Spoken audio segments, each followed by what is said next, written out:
You know, I've watched so many movies throughout my days here, and there are very few where I sit back and I'm like, what the hell just happened? But I will have to say that Tenet is definitely one of those movies, and not necessarily in such a bad way. So we want to talk about it today and also talk about this theme of basically when movies go too far, or when does a movie go too far. So Adam, let's talk about this movie.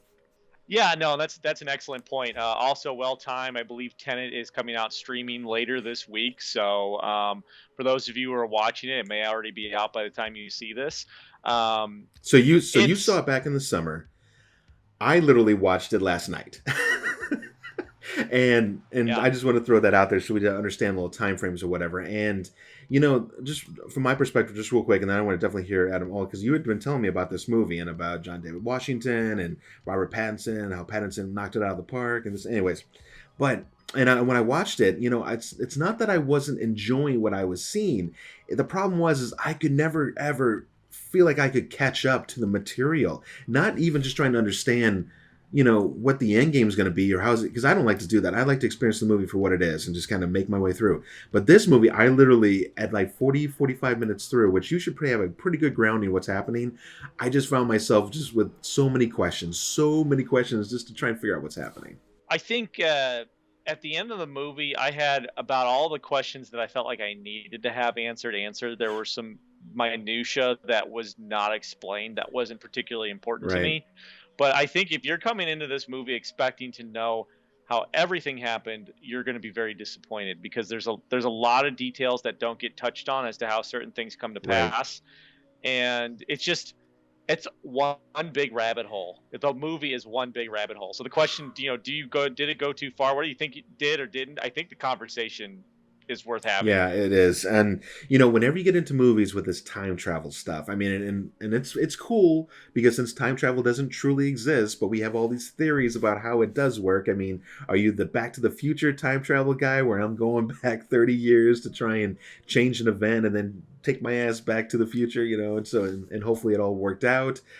There's other movies where they've tried to play around that. We have the Marvel universe time travel, which I'm not even going to get into that, but anyways, we have all these different styles, and this takes it to a whole nother level.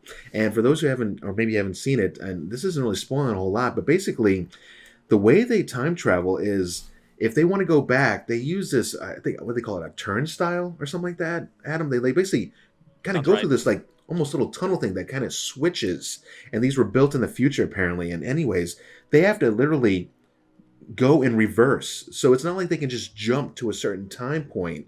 Like I want to go back 20 years and tell myself to, hey, you need to go dig here. You're going to find $1 million, whatever. I would literally have to relive in reverse 20 years to get to that point to tell my past self, about that certain information, that special information that you want to get to. It's pretty mind blowing. And like you're saying, Adam, they really skim over that pretty quickly.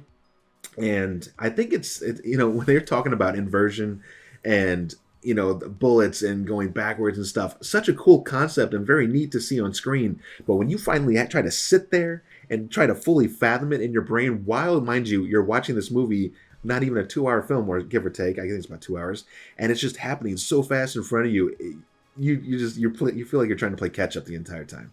Even as somebody who felt pretty satisfied at the end in terms of the conceptual execution, I agree with that. I think there are two big points to cover on.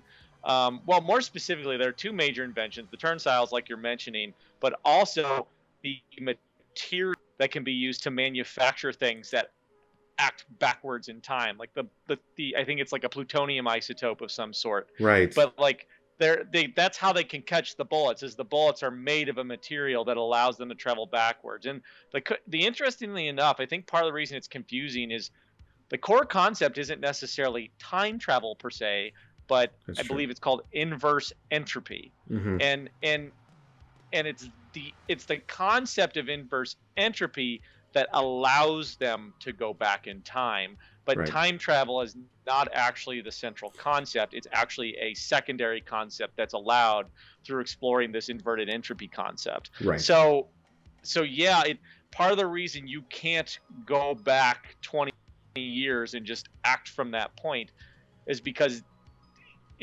time travel is more of a inverted time travel is more of a consequence of something else than it is the actual starting point. Right.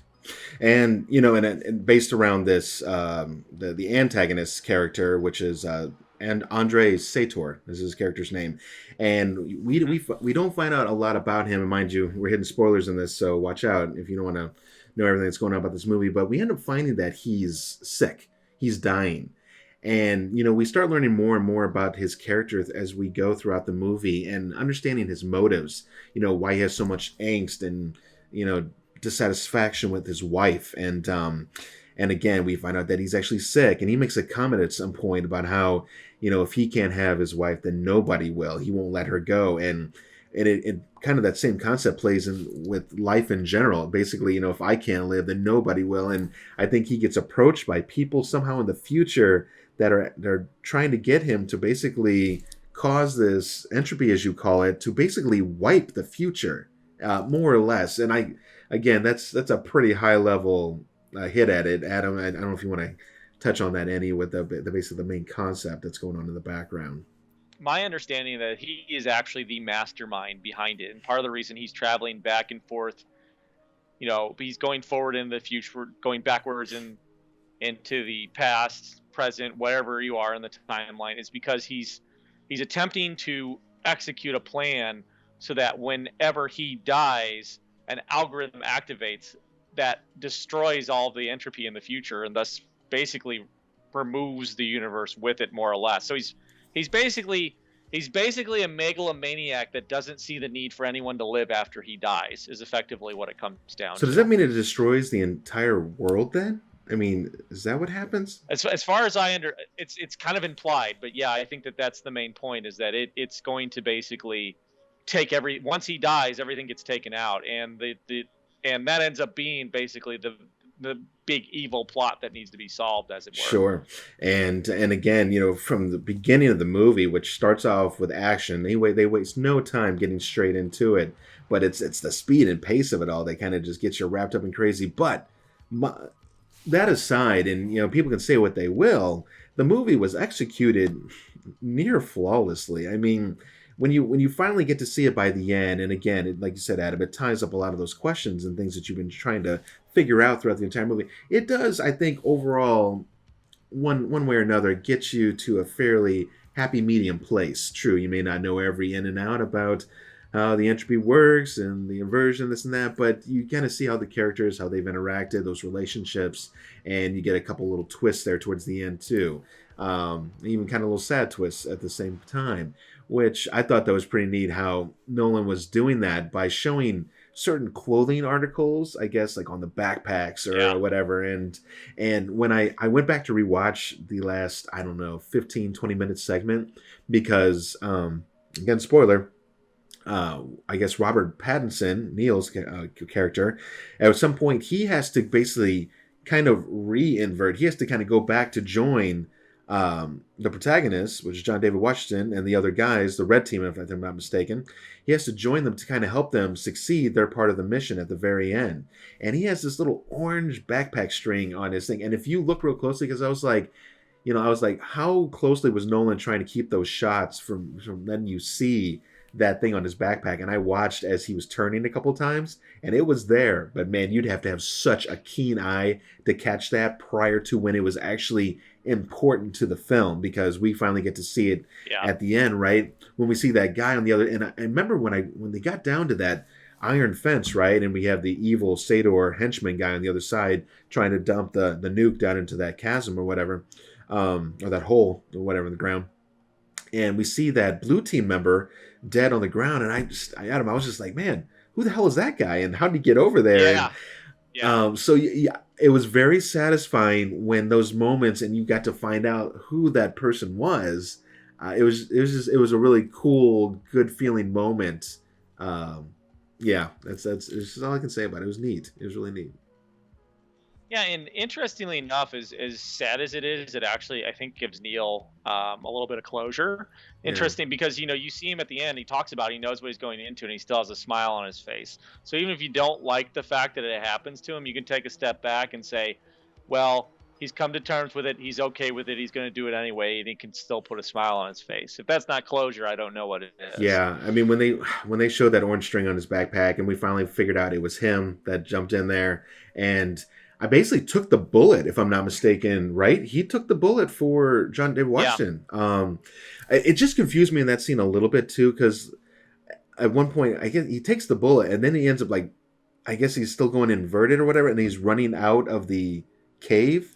I yeah, guess if you were going to normal time, he ran down into the cave. I guess unlocked the door, got inside there. But I'm like, but he was already on the ground. So I guess you see, it's some of those moments and trying to understand when they transpired. I guess that's when I started getting lost a bit in the movie and whatever. And even though I feel like my brain is almost there and almost caught it, it still never fully catches up.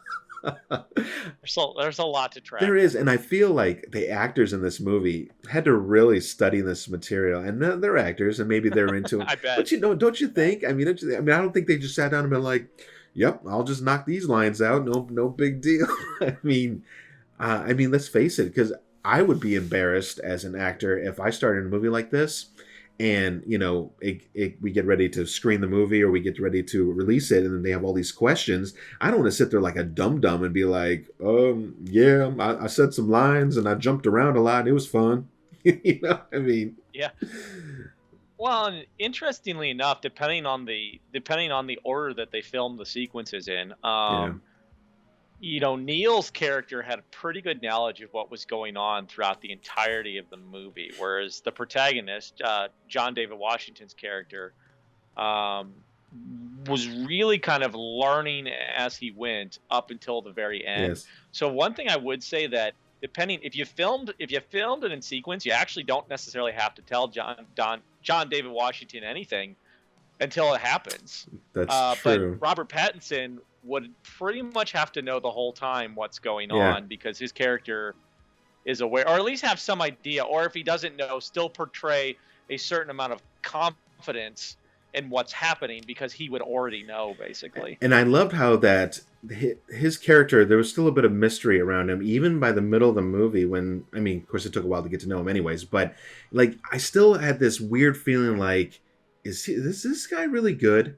Or like, I mean, I just Right. felt like something was off, and so I guess my Yeah. instincts and maybe yours too, served us well because there was something off. We find out that he had already been recruited by the protagonist John David Washington a long time before. I mean, he's already known throughout this movie what's going on, and they allude to it. And I love that article you sent me, Adam, where they talk about how he says like no drinking before the job or something like that. Like he already knew something about him, and I remember when it hit me, I was just kind of like, okay, that's interesting, but I don't know where that they're going with that, but okay, whatever.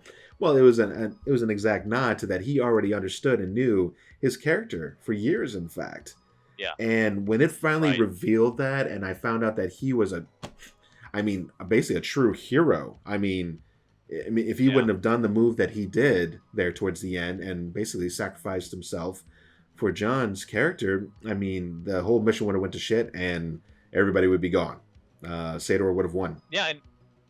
And maybe, yeah, maybe in some ways, maybe in some ways, Neil was maybe, at least in terms of the time period covered in the movie, maybe Neil was kind of the one who had the most to risk and make the biggest heroic act, and it's only after the movie that the protagonist actually starts to really own up to his reputation and things like that. And Yeah. really, because throughout the whole movie, I mean, he's kind of like, "What's going on? How do you know this? What do I do?" So you can tell he's clearly like, he's just getting introduced to all this stuff, and he's as confused as the viewers, He honestly. is, and you could tell this, and you could tell in some of his acting too, which I know you mentioned, Adam, a little bit about what you thought. And go ahead, share your thoughts on John David Washington's acting in this movie. I thought it was good. I thought it was good, maybe not great. That's what I keep saying. I thought that I can't quite put my finger on. I just felt like there were times where maybe he could have picked it up a little more and didn't. I don't know how else to say that, but like Yeah. his base expressions were really Yeah. good. I bought the fact that he was confused and didn't know what was going on. But I just felt like there were moments where he could have used maybe just a little more intensity. And I think Yeah. that's the only criticism I have. But as a lead character, you just notice So it. this is literally the first movie that I've ever seen Denzel Washington's son playing John David Washington. Okay, and to give him full credit, I mean he's a very established actor. He's doing well for himself. But it was interesting as I watched him. One, when I heard his voice, I mean, a couple times I just closed my eyes for a moment, and I saw Denzel's face for a moment. Like his tone was just a perfect younger Denzel. It was just amazing. I mean, not that he's trying to copy his dad. It's his voice. He is his son, and I thought that was very interesting. But I noticed a certain level of like certain like maybe you could call it charisma, but kind of cockiness in his walking, moving from scene to scene, place to place, his clothing choices, interesting. Again, not major elements to the movie, but hey, every little piece and details count when you're watching a movie, especially one as detailed as this. And I do feel some of his lines maybe fell a bit flat at times, just not fully selling, but there was solid dialogue, and they're trying to build on a lot of information. So again, trying to sell something that he probably too himself was a bit confused on, that's got to be quite the feat. I mean, I'm not saying he was, but I have a good feeling that there probably was some throughout there, and yet you got to ground yourself as an actor. And so, but yeah, Yeah, I don't know. But like you said, he did well, and his actions and movements they fit the scenes or whatever. I think Robert Pattinson maybe seemed a little more natural, maybe as a thought, but he also had a different I character. He had thought a so. different character to play too, right? He had a character who knew what was going on, so it would make sense that he would appear more natural. Yes, and by the end, I mean, the protagonist is his, I guess, comfortableness with everything that's happened or whatever when he's getting ready to execute Priya in the car and her henchman guy or whatever before they're about to try and kill Kat. He's finally getting it. I mean, he's really Yeah, he figures out that he's been running this entire show. He was throughout this entire movie. You feel like he's trying to play catch up, like he's trying to figure out, well, who hired this and who orchestrated this and that and what. But it was really him. It was his future yeah, self that's pulling all these strings. It's just he isn't there yet, and furthermore, like his future self was never able to get back to him and say, "Hey, this is yeah. what's up."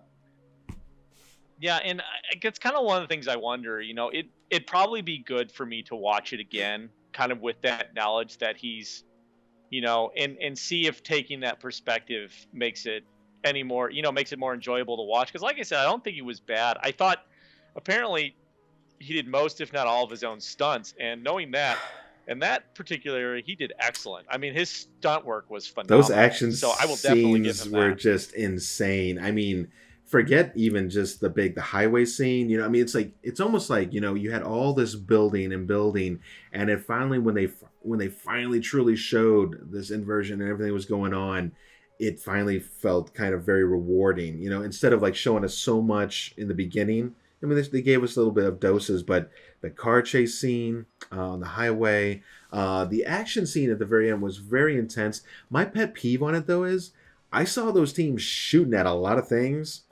Didn't really see a whole lot of what they were hitting or who was truly shooting back. I have to be honest, and I understand That's why. fair. I mean, it was already a cluster just to shoot that. Yeah. Okay, so I couldn't even imagine trying to get. Oh, it would be insane to get actual other antagonists, little henchmen people firing at the same time. Oh, I can't even imagine. It'd be insane. Insane.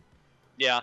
Um, Um, no, and I agree with that. And it kind of comes back to that initial question you asked, like, did it go too far? Did it try to do too much? And it may be that there was just enough going on that there were certain things that they could have covered otherwise that they weren't able to. And just little things, like you said, like where the shots fired were actually going, yeah.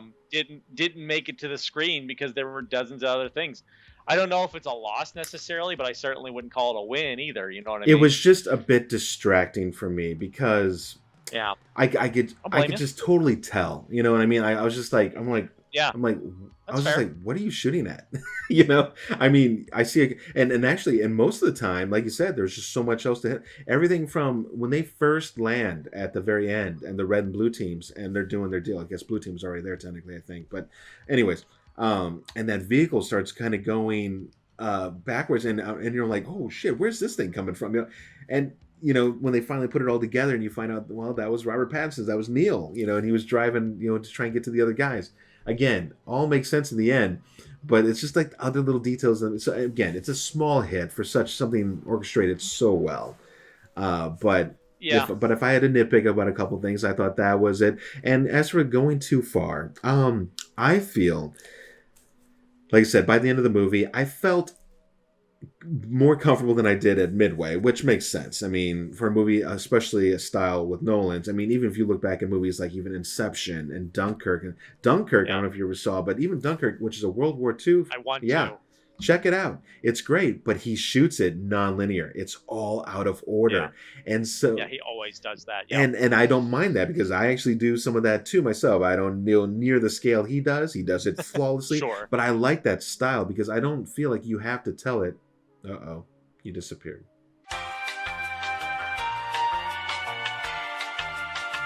Oh, there he is. Okay, there I am. We're back. Right. And as we were talking, basically just kind of finishing off on the chaos and mayhem that was happening towards the end of the film. But again, all very exciting things, and talking about when a movie goes too far. So I feel that the concept was great, like you mentioned, Adam. It was just a great, crisp concept, not just with time travel, but the villain and what he's trying to accomplish with this fresh, like I said, this concept of what they can do with this plutonium and this reverse entropy type stuff. I mean, it was all very mind blowing stuff. And I have to say stuff because I can't think of any other term to use with it. That's how crazy this thing is. But I couldn't help but even at the end of the film I just felt still a bit lost, and it's okay. I mean, not everything doesn't always have to be answered. I'm a big fan of some things are just meant to be left unsaid. You just go with it. Zombie films, where did the virus come from? We don't know, but we're gonna go with it. Right. We don't have to know that it was a virus born in a lab or something, or a spore from space, or aliens brought it, or whatever. Mind you, I felt like an alien was writing. I'd be curious to know if Nolan is truly human. I'd want to get a background check on him. I think he might be an alien. He does have a very unique style. Right? And I mean, the dude is pretty much money now, although I don't think this one got as great a reception as it has in other films. But it's definitely not tanking, I wouldn't say. I mean, I think it even grossed a solid performance of over 300 million worldwide, but domestic US, it did not do very well, unfortunately. But we have COVID to blame for that No, too.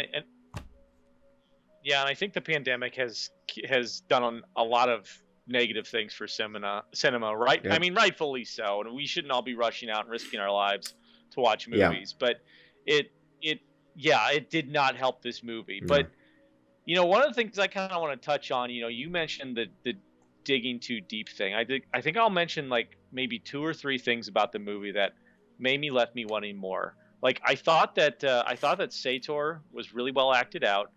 He's But good. I felt like other Nolan movies, even the villains are relatable, and I felt like all this guy was an evil megalomaniac. There was really no compelling reason to follow him. So that's thing number 1. Thing number 2, I felt like the protagonist never got closure.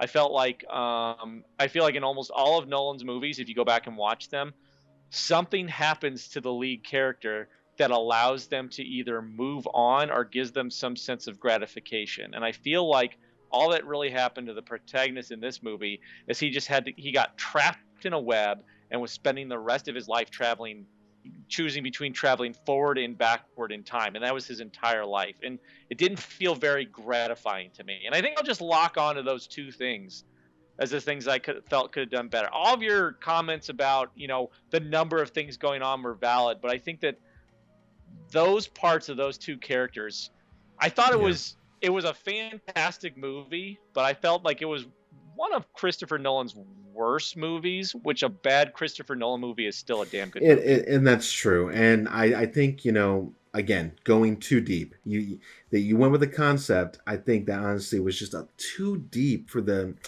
average Yeah, layman, which I'm pretty much I'm not talking about, I'm not talking down to my viewers. I'm that average layman. Like I enjoy fair enough. I like a good deep concept here and there.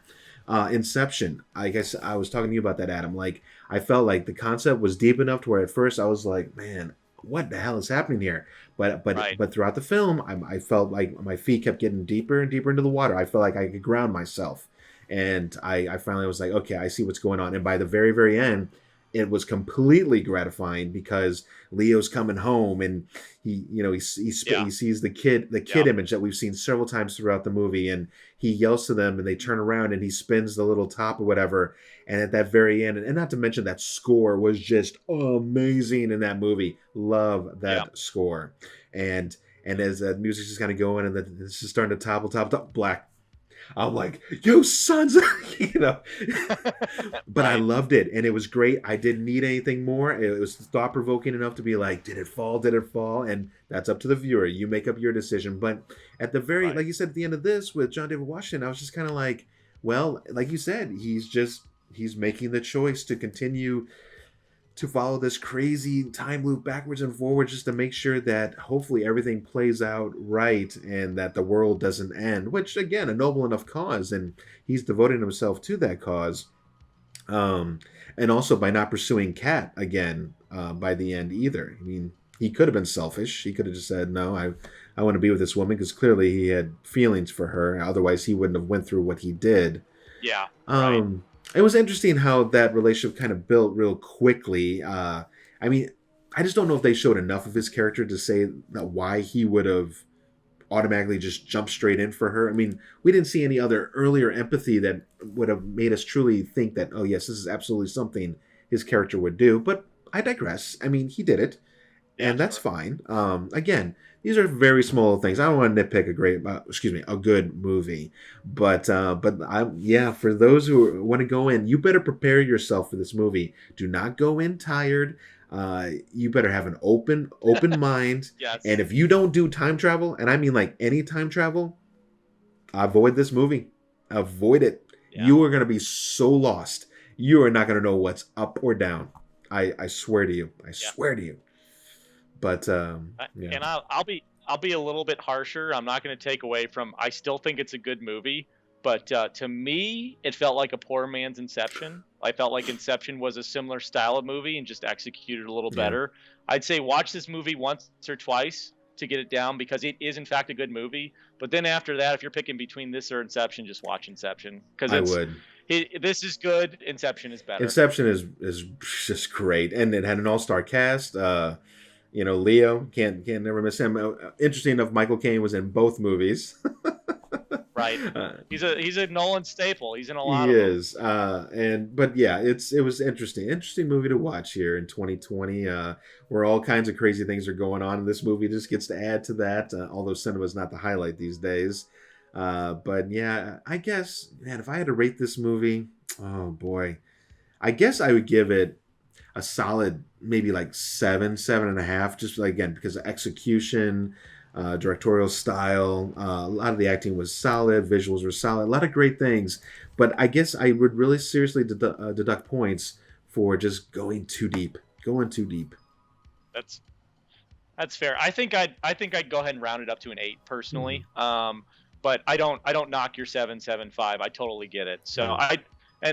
and that'll give you an idea of how much I like Inception because I say watch Inception instead, and I still give this an 8. It's a good movie, but there are enough flaws in it that I can't put it any higher than that. Inception's almost like a 10. It's, I mean, To me, it is. yeah, and I mean, how do you give something a 10? That's like 100%, which it was okay. Right. 9.9. Sure.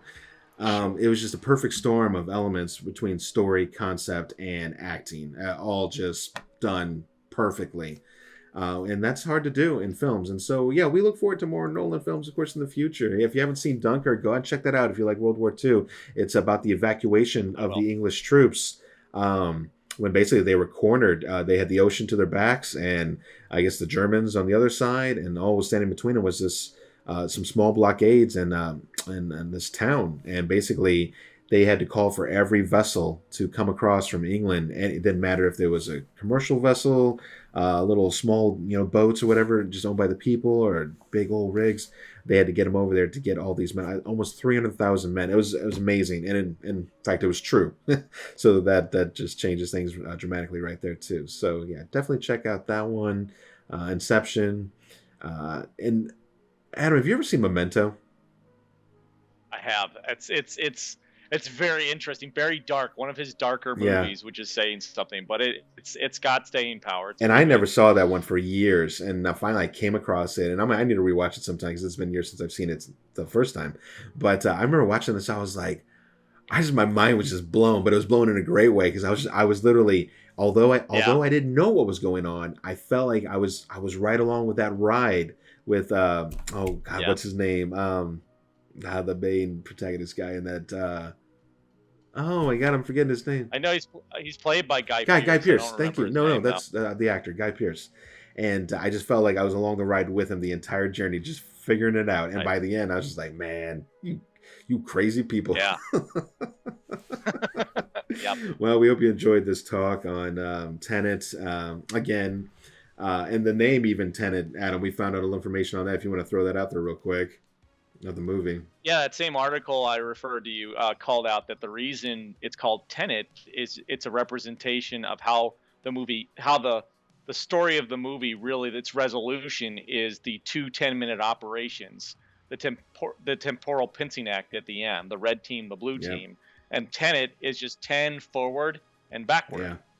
And it So isn't. TEN, 10 forward, NET, and And it's an backward. insane scene. So again, if you just want to see some Yep. amazing visuals and just this concept that's going to blow your mind, check it out. But otherwise, yeah, maybe we're on to the next. So make sure to come out here every Wednesday. We'll have more material for you guys. We're so close to Christmas now. I don't know if we might get one more Christmas talk in. I'm not sure, but we have a video out there talking about the non-traditional Christmas movies. It was a live one, so you can still catch it on the channel if you want.